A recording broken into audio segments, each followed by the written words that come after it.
Hello Suman, কোথায় আছিস বন্ধু? আমার না বড় প্রবলেম হয়ে গেছে ভাই। ইন্টারভিউ দিতে আসার সময় আমার পকেট মার হয়ে গেছে। আমি যে অন্য গাড়িতে যাবো, আমার কাছে কোনো টাকা পয়সাও নেই। তুই একটু তোর বাইকটা নিয়ে এসে আমাকে পৌঁছে দে না, না হলে আমি ইন্টারভিউটা দিতে পারবো না। আসসালামু আলাইকুম। ওয়ালাইকুম আসসালাম। কোথায় যাবেন আপনি? খাগড়া। আমি ওই সাইডেই যাচ্ছি, আসুন আমি আপনাকে নামিয়ে দিচ্ছি। না না, আমি অন্য গাড়িতে যাচ্ছি। আপনার বন্ধু আসবে না, আসুন আমি আপনাকে পৌঁছে দিচ্ছি। Thank you. মা, কালকে আমার পরীক্ষার ফর্ম ফিল আপ করতে হবে, কিছু টাকা লাগবে। আমারও টিউশন মাস্টার টাকা চাইছিল মা।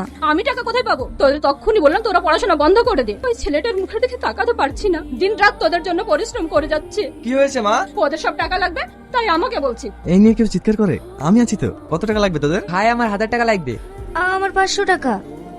আসসালামু আলাইকুম আঙ্কেল। ওয়ালাইকুম আসসালাম। ভালো আছো? হ্যাঁ ভালো আছি। প্রিয়া, হ্যাঁ আপু, তোর নতুন টিউশন মাস্টার চলে এসেছে। ভিতরে আসুন, বসুন। এটা আপনার বাড়ি? হ্যাঁ, তবে আপনি নয়, তুমি করে বলেন। আমি আপুকে বলেছিলাম আপনাকে আসার জন্য। আপনি মাধ্যমিক উচ্চ মাধ্যমিক স্টার পেয়েছিলেন না? হ্যাঁ। বিএমএ ইউনিভার্সিটি টপার ছিলেন তো? হ্যাঁ, তুমি এত কিছু জানলে কি করে? আমি সব জানি। এমন একজন ভালো মাস্টারের কাছে টিউশন পড়ার সৌভাগ্য কজন স্টুডেন্টের হয় বলুন? তুমি কি বলছো?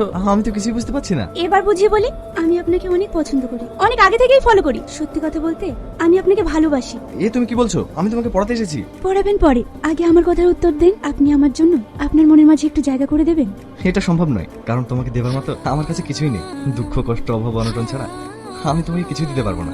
আপনি একবার আমাকে নিজের করে নেন, আমি সবকিছু হাসি মুখে বরণ করে নেব। এতটা ভালোবাসো আমায়? অনেক ভালোবাসি। আমাকে একটু সময় দাও, আমি ভেবে জানাবো। বই বার করো। হ্যালো, হ্যাঁ বলো। আমি কিন্তু আমার অ্যানসারটা পেলাম না। তাই? যদি বলি হ্যাঁ? সত্যি? I love you, I love you, I love you. Hello master, কোথায় আছো? এই তো পড়াতে যাচ্ছি। আজ সন্ধ্যাবেলায় সোনার বাংলার রেস্টুরেন্টে দেখা করো। রেস্টুরেন্ট কেন? এসো, ভীষণ দরকার আছে। ঠিক আছে। আজ তোমার বার্থডে? সরি, কিছু মনে করো না। তোমার বার্থডে তা আমি সঠিক জানতাম না।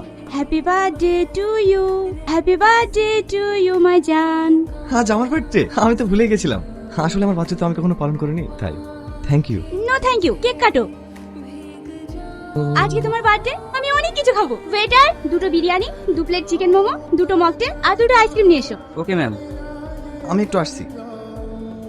বলছি দাদা, এই মুহূর্তে আমার কাছে কোনো টাকা নেই। এই ঘড়িটার মোবাইলটা রেখে যাচ্ছি, আমি টাকা নিয়ে এসে এগুলো নিয়ে যাবো। কারণ আমার গার্লফ্রেন্ড কখনো আমার কাছে কোনো জিনিস খেতে চায়নি, আজ চেয়েছে। দেখুন, এটা আমরা পারবো না। কি হয়েছে? তোমার কাছে টাকা নেই তো কি হয়েছে? আমার কাছে তো আছে। আজ এই খুশির দিনে আমি তোমাকে খাওয়াবো। না না, আমার কাছে আজ। আমি জানি তোমার কাছে নেই। সবসময় বয়ফ্রেন্ডরাই কেন গার্লফ্রেন্ডদের খাওয়াবে? গার্লফ্রেন্ডরা বুঝি বয়ফ্রেন্ডদের খাওয়াতে পারে না? এসো,